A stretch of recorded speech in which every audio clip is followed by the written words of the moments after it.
किसी को चुनौतियों के रूप में देखता ही नहीं हूँ। मेरी चुनौती उनसे है ही नहीं। सरना धर्म कोड चला गया क्या? ओबीसी का रिजर्वेशन 27% चला गया क्या? 1932 चला गया क्या? जब तक केंद्र में हमारी सरकार नहीं आएगी हम यहाँ से पारित भी कर देंगे, लेकिन सरना धर्म कोड की तरह फाइल पड़ा रहेगा 4 साल तक। सांसद का चुनाव धर्म पर वोटिंग देंगे, विधानसभा का चुनाव जाति पर वोटिंग देंगे, और मुखिया का चुनाव गाँव पर वोटिंग देंगे। विकास पर कब देंगे? नीतियों पर कब देंगे? 7 बार जीते थे, 8वें बार भी जीतेंगे और भारी मतों से जीतेंगे। झारखंड विधानसभा चुनाव को लेकर जो है चुनावी माहौल जो है इस वक्त जो है काफ़ी गर्म है, और चुनावी माहौल में 20 नवंबर को दूसरे चरण की वोटिंग होनी है। और हम आपको बता दें कि इस वक्त जो है हम मौजूद है बेरमो विधानसभा क्षेत्र। इस बेरमो विधानसभा क्षेत्र में एक कड़ी टक्कर जो है देखी जा रही है कांग्रेस प्रत्याशी और जयराम महतो यानी कि जेएलके पार्टी की, यानी 2 प्रत्याशी यहाँ पर चुनावी टक्कर में है। कांग्रेस से जो है कुमार जयमंगल सिंह उर्फ अनूप सिंह जो है टक्कर में है, तो वहीं उनके टक्कर में जयराम महतो है। यानी ये 2 प्रत्याशी इस विधानसभा क्षेत्र में जो है काफ़ी चर्चा में है। वहीं आज जयमंगल सिंह उर्फ अनूप सिंह से पत्रकारों ने सवाल किया तो उन्होंने जीत का बड़ा दावा किया और कहा कि निश्चित रूप से जो है हम जीतेंगे, और वहीं उन्होंने कई मुद्दों पर जो है अपनी बातों को रखते हुए दिखाई दिए। तो क्या कहते हुए नज़र आ रहे हैं आपको सुनाते हैं। किसी को चुनौतियों के रूप में देखता ही नहीं हूँ। मेरी चुनौती उनसे है ही नहीं। मेरी चुनौती राजेंद्र बाबू के संस्कार को जीवित रखने की है। मेरी चुनौती राजेंद्र बाबू के प्यार को जीवित रखने के लिए कौन मेरे समक्ष, कौन मेरे सामने उम्मीदवार के बनकर आए, उससे मुझे कोई फ़र्क नहीं पड़ता। लगातार हम क्षेत्र में घूम रहे हैं, लोगों से बातचीत भी कर रहे हैं, काफ़ी मजबूत नज़र आ रहे हैं आप। में तो आज तक हम लड़ाई लड़ते आए। पुनर्वास नीति के तहत लोगों को बसाया जाता था और हम बसाते थे। अब एमडीयू आ गया है। एमडीयू मोड पर ग्राम सभा की नियम ख़त्म कर दिया गया है। आपको गैर मजरूआ ज़मीन के तहत नौकरी मिलना बंद हो गया है। फीमेल वीआरएस स्कीम के तहत नौकरी मिलना बंद हो गया है। 940 के तहत नौकरी मिलना बंद हो गया है। तो ये तो राज्य सरकार का विषय नहीं है ना, ये केंद्र सरकार का विषय है। मेरा आधा विधानसभा जो है वो अक्वायर्ड ज़मीन पर है, जो केंद्र सरकार के द्वारा एक्वायर्ड है, चाहे वो डीवीसी का एरिया हो, चाहे वो कोल इंडिया का एरिया हो। तो उसी की तो लड़ाई आज तक लड़ते आए। कोल इंडिया में मिनरल प्रोटेक्शन एक्ट के तहत कोयले को निकाल दिया गया है। अब आम कंपनी भी कोयला बेचेगी, उसका दाम भी कोयला का वही तय करेगी और रॉयल्टी देगी कोल इंडिया को। तो फिर महारत्न नवरत्न कंपनी बनाने का मतलब क्या है?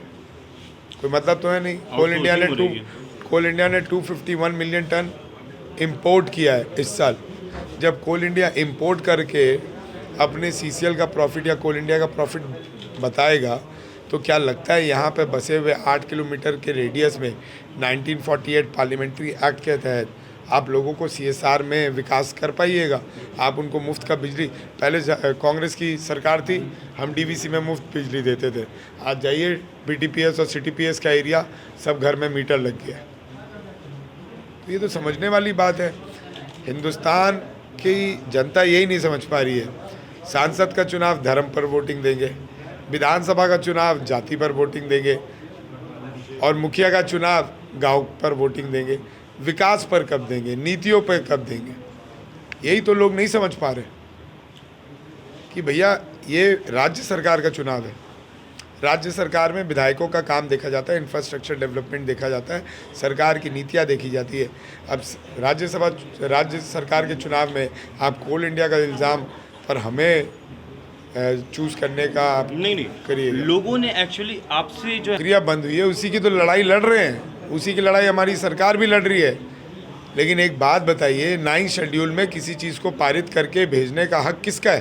केंद्र का, वो गवर्नर का है। जी बिल्कुल। हाँ। सरना धर्म कोड चला गया क्या?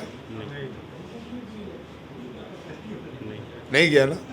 ओबीसी का रिजर्वेशन 27% चला गया क्या? नहीं गया ना। 1932 चला गया क्या? जब 9 शेड्यूल में पारित कर दिया रघुवर दास ने गैर मजरूआ ज़मीन को, और लैंड बैंक बनाकर सभी गैर मजरूआ ज़मीन को छीन लिया गया, और यही नेता लोग थे जो रघुवर दास का समर्थन दे रहे थे, उस समय कोई क्यों नहीं बात उठाया?